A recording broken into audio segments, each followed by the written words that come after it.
Good morning and welcome to this weekend's Open Source Parenting 24/7 show. With me I have Christian Reyes on the far left, one of our wonderful editors of the show and good friend of mine. We also have on the far right Tim O'Neill, an established industry veteran and editor of the program as well, and to my immediate left I have Denny Miu, the guy who keeps it all together for the rest of us. With me is my daughter Anna, and I'm Mark Townsend, and today Anna's going to provide an overview on stop motion animation. All right.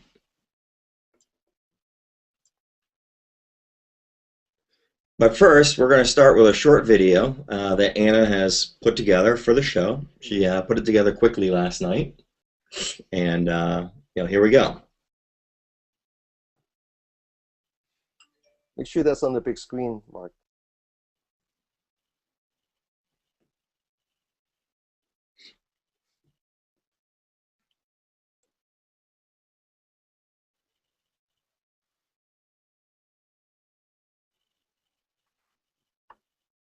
I saw some fingers. I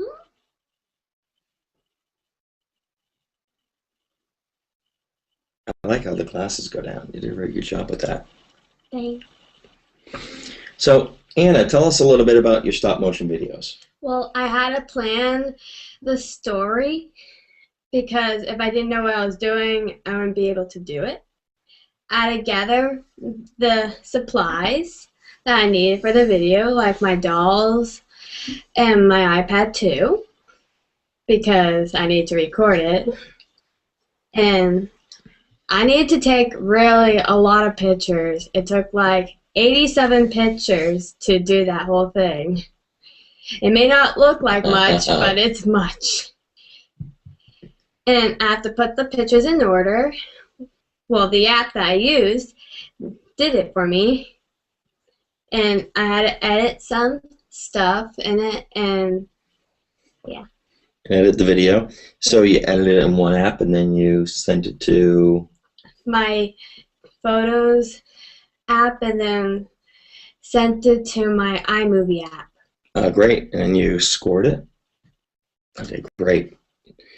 So tools that you used in this particular video shoot. I used my iPad.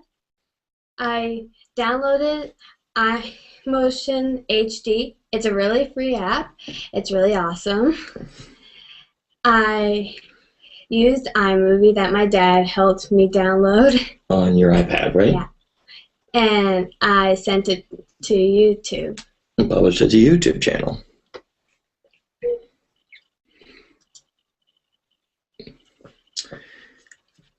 Well, Anna did this on a platform, the iPad. Can you show the iPad? Which is an easy easy platform for children to use. You can also do this on Android.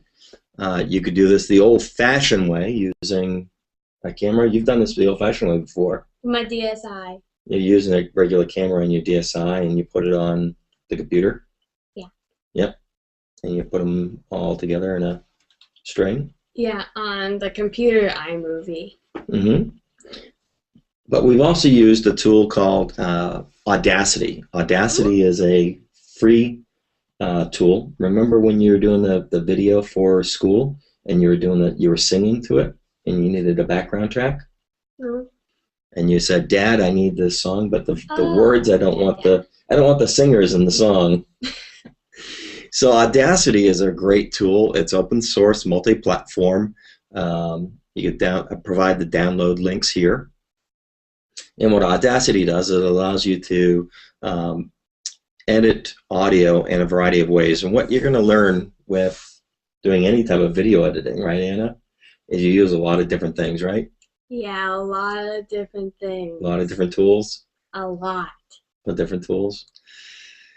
So Audacity allows you to do some of the video editing that you may or may not have in your editing platform.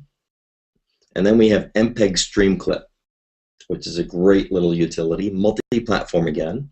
I use that a lot. And an MPEG Stream Clip is kind of a quick video edit, right? Yeah. You can grab clips out and then use those for your editors. Mm-hmm. Lightworks is a really good open source platform. It's currently Windows. They're going to be doing a beta for Linux. Lightworks is a professional video editing platform that's open source. They'll also be releasing a Mac version later this year. Then you have Open Movie Editor. Again, just another open source video editing platform aimed at the Linux community. You also have KDen Live. KDen Live was developed in Linux and is going to be releasing for Mac OS soon. And they'll also have a Windows port available at some time. But we also can't forget what's the free ones, right? You've used Windows Movie Maker at school, right? No. No? I thought you did. You didn't. Oh, they talk about it. No. Okay. On the school board, they did. So Windows Movie Maker is available for Windows platforms. It's available, pre-baked into a lot of the Windows platforms. And if anybody's ever purchased a Mac, iMovie is a platform that comes with your Mac platforms. It doesn't come with the iPad. You have to download it from the App Store. Yeah, and you can. It's a small amount of money. It's not a lot of money, but. And iMovie's awesome. Yeah, it is, isn't it? You have a lot of fun with it. Some of the use cases, for students, as parents, we're looking at what we can do to provide tools for our children to succeed. And one of the things that Anne has learned is, process skills. You have to make a plan, right? Yeah. You have to think of what you want. That's what I do all the time. I have to think what I want. And when I get that idea, I start doing my stuff. Doing your shoots, collecting your items and doing your shoots. Mm-hmm. Do you make changes? Yes and no. Yes and no? Okay. So sometimes you make a change because you think of an idea and you go back and you reshoot that? Mm-hmm. Mm-hmm. So it teaches you how to organize? Yeah, because when I want to organize something, I just have to hit a button and it organizes it for me. Mm-hmm. It also teaches valuable communication skills. We all understand that video is becoming the new platform, and as students are looking to go towards the marketplace or even build a brand before they graduate from school, video, YouTube, and a variety of other tools that are out there teaches valuable communications skills. And it's also become an alternate vehicle to deliver reports. You've done video shorts to show, for example, your science projects. Yeah. Some of the things that we do on electronics here, we'll record it. Put on the flash drive thing. You put it on the flash, and then you get to take that to school. Yeah, and then I would show my teacher, and then he would be really impressed. So you're able to get, and it helps you also with your homework, organizing your thinking. Yes, it does. Great. Just a couple of notes. Here's my recommendations. I'm not a lawyer. I'm not providing any legal experience here, but this is just some common sense. Children, if you're allowing your child to have a YouTube page, they should not have personally identifiable information online. They should not use their real name. They should not provide where they live or any other communication information that would allow somebody to establish communications with them, especially the younger children. If you're a parent, subscribe to their YouTube page. Again, if that's what you've allowed. For younger children, I recommend disabling comments. Comments is a feature within YouTube that allows you, people that watch the video to leave comments on the video. But for young children, this could become a trouble spot. So I recommend to parents, especially for the younger children, disable comments and make your own choices whether you want to allow the child to add comments and when, and set some rules. And if you do, watch the comments to see what kind of comments are coming in. Respect copyrights. There's a lot of video that's out there. There's a lot of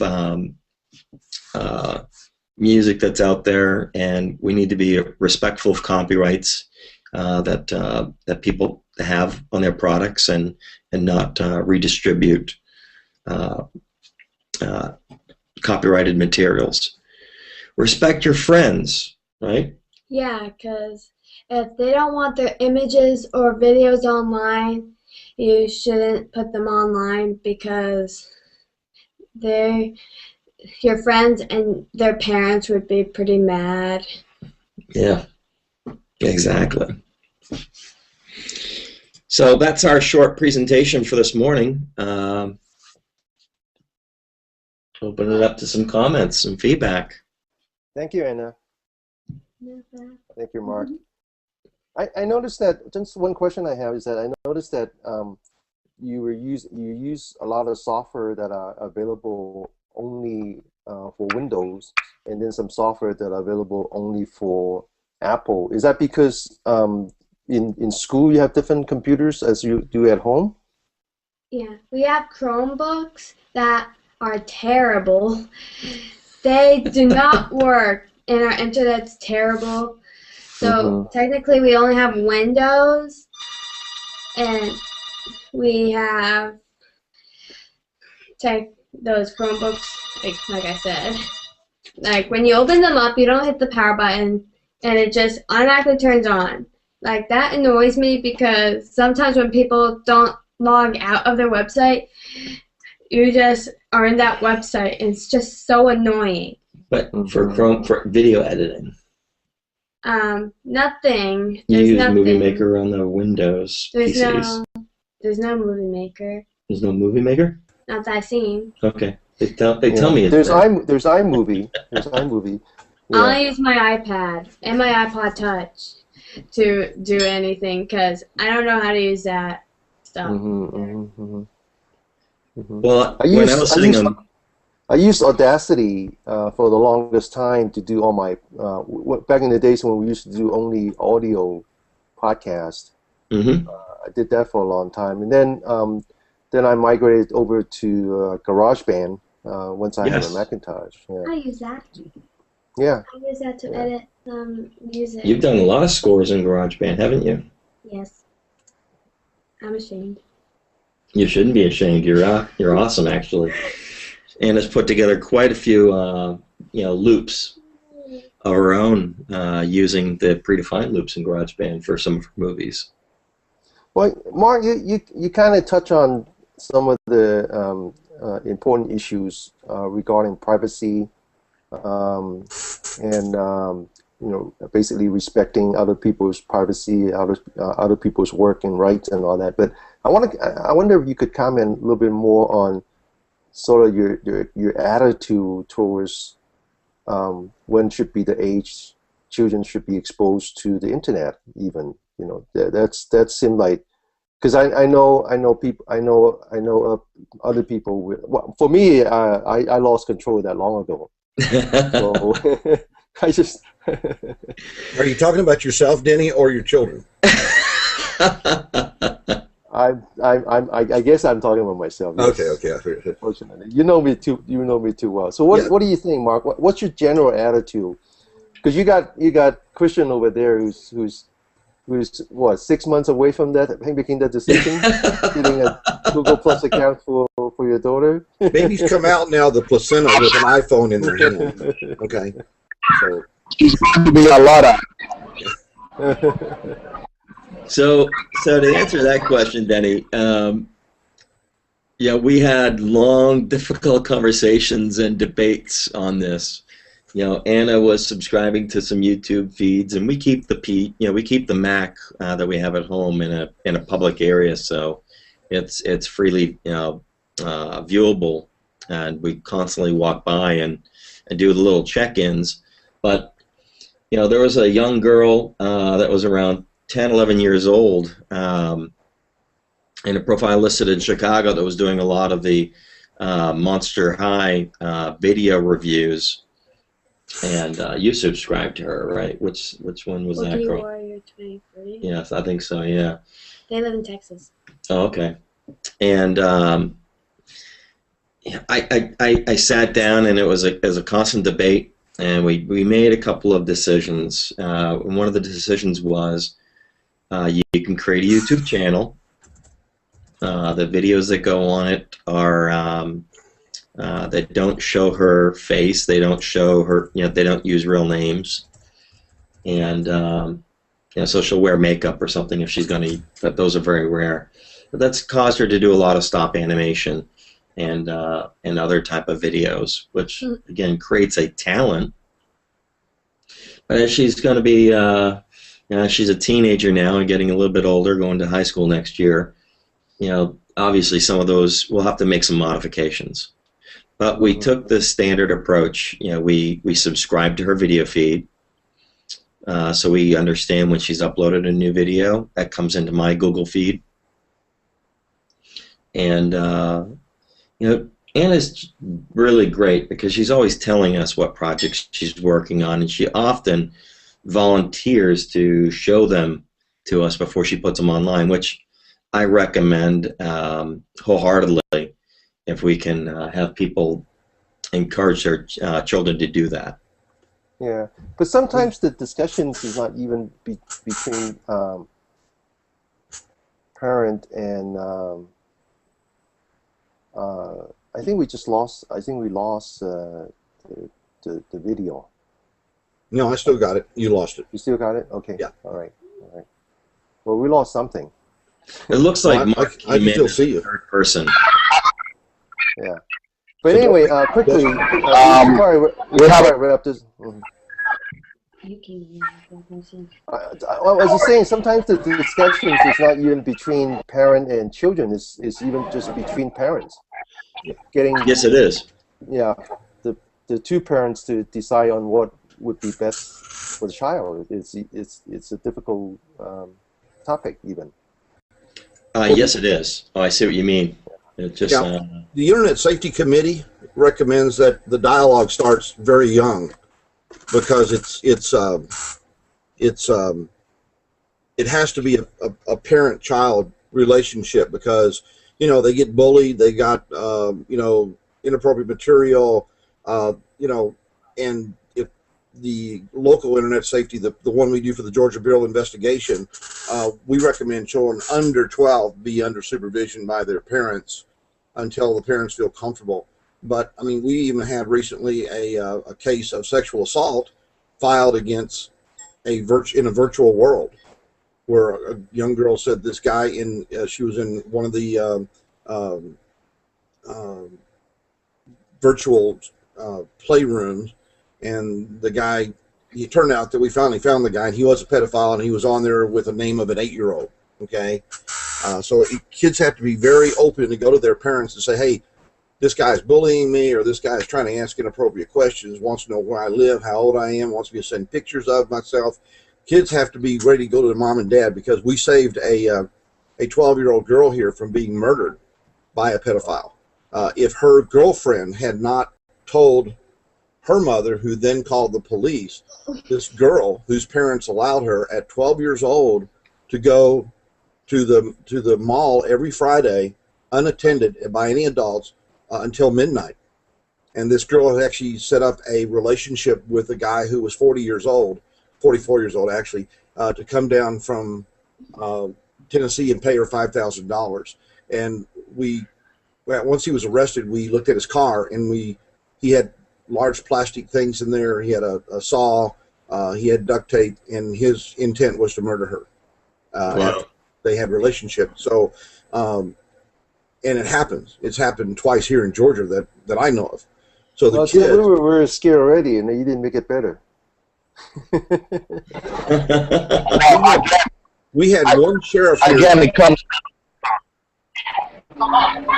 again, it comes down to the parents to keep a vigilant eye. I mean, things haven't changed that much. The only thing that has changed is the access and how closer it brings the world together and allows this people to be able to have access to our children.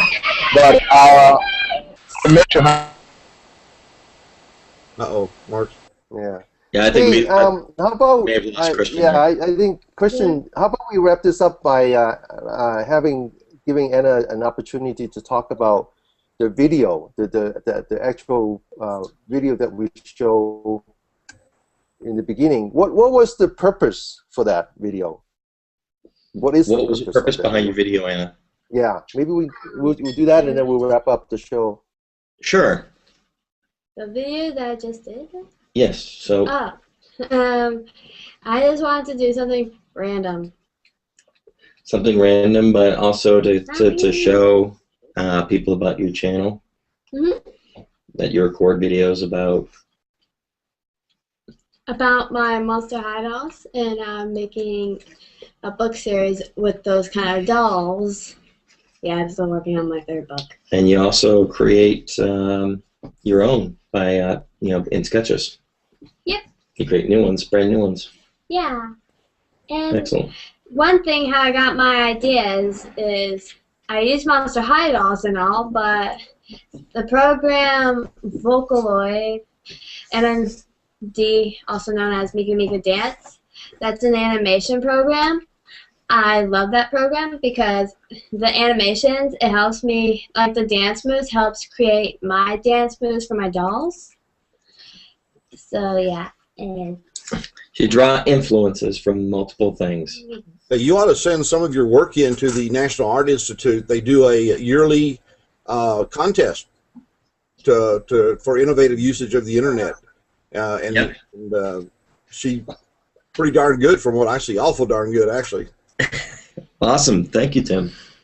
Well, that's great. I think we should just I think we achieved what we wanted to achieve today, which was to not only show the work from Anna, but also get a chance for Mark to talk about the parenting perspective. Absolutely. So, Yeah. any final comments, Christian? We'll start with you while we get you online. I think he's frozen.